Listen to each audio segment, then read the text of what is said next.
হচ্ছে এই যে দেখেন যে আমি একটা হচ্ছে সরকারি হাসপাতালের বহির্বিভাগের টিকিট নিলাম। সরকারি হাসপাতালের বহির্বিভাগের টিকিটের মধ্যে যে ইনফরমেশনগুলো দেওয়া থাকে তার মধ্যেই প্রেসক্রিপশনের পার্টগুলো থাকে। দেখেন প্রথমে এই যে হাসপাতাল কেন্দ্র, রেজি নম্বর, তারিখ, নাম, বয়স, ঠিকানা এতটুকু পর্যন্ত দেওয়া থাকে যে। আর আমাদের এই টিকিটের পুরোটা জুড়ে প্রেসক্রিপশনের পার্টকে হচ্ছে 6 ভাগে ভাগ করছে। তাহলে প্রেসক্রিপশনের পার্টটা হচ্ছে কয়টা ভাগ? 6 ভাগে ভাগ করছে। তাহলে প্রথমে এই যে হাসপাতাল কেন্দ্র থেকে এই যে রুগীর ঠিকানা পর্যন্ত এতটুকুর মধ্যে রুগীর ইনফরমেশন দেওয়া থাকে।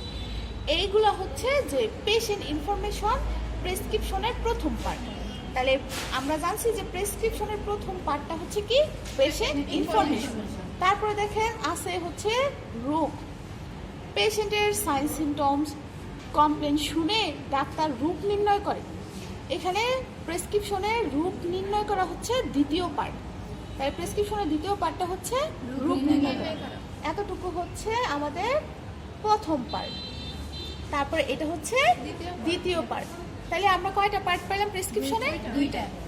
পেশেন্ট ইনফরমেশন এবং রোগ নির্ণয় হচ্ছে 2 নাম্বার পার্ট।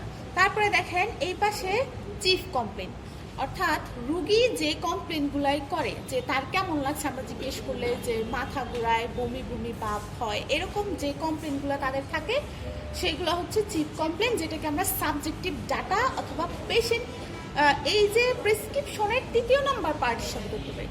তাহলে আমরা কয়টা পার্ট পাইছি? 3টা পার্ট। তারপরে দেখেন যে এখানে রুগীর কথা শোনার পরে আমরা রুগীর কিছু ভাইটাল সাইন দেখি বা রুগীর কিছু অন এক্সামিনেশন করি। Vital sign, heart rate, vital সাইনের মধ্যে যেমন ব্লাড প্রেশার, হার্ট রেট, তারপর হচ্ছে রেসপাইরেশন, টেম্পারেচার। তাছাড়াও প্রেগনেন্ট মায়েদের ক্ষেত্রে আমরা হাইট, ওয়েট এরকম দেখি। তো এইগুলো হচ্ছে অন এক্সামিনেশনের ক্ষেত্রে আমরা ধরতে পারি অবজেক্টিভ ডাটা, বা হচ্ছে এটা হচ্ছে প্রেসক্রিপশনের 4 নাম্বার পার্ট। ঠিক আছে? তাহলে এটা হচ্ছে প্রেসক্রিপশনের 4 নাম্বার পার্ট। আমরা কয়টা পার্ট পাইছি? 4টা। প্রথমটা হচ্ছে পেশেন্ট ইনফরমেশন, দ্বিতীয়টা হচ্ছে রোগ নির্ণয় করা, তৃতীয়টা হচ্ছে কমপ্লেন, যেটা আমরা সাবজেক্টিভ ডাটা করতে পারি। অবজেক্টিভ ডাটার মধ্যে অন এক্সামিনেশনের ক্ষেত্রে যেগুলো পাই সেগুলো 4টা। তারপরে হচ্ছে খুব ইম্পর্টেন্ট যে এইগুলা দেখে হচ্ছে আমরা কি ট্রিটমেন্ট দিই, ডাক্তার অথবা কনসালটেন্ট যে কি ট্রিটমেন্ট দেয় সেটা হচ্ছে আমাদের 5 নাম্বার। ঠিক আছে? 5 নাম্বার প্রেসক্রিপশনের পার্ট হচ্ছে এই ট্রিটমেন্ট।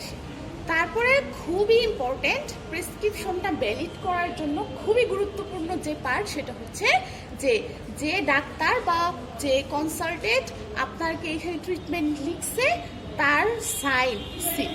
ঠিক আছে? এটা খুবই গুরুত্বপূর্ণ। এই সাইন অথবা সিল ছাড়া আপনার এই প্রেসক্রিপশন ভ্যালিড না, গ্রহণযোগ্য না। এই সাইন সিল ছাড়া যদি আমরা এই প্রেসক্রিপশন নিয়ে যাই ওষুধ কেনার জন্য, ইচ্ছা করলে ফার্মেসির লোকজন ওষুধ না দিয়েও থাকতে পারবে, কারণ এখানে আপনি কার দ্বারা চিকিৎসা নিয়ে আসছেন সেটার কোনো প্রমাণ নাই।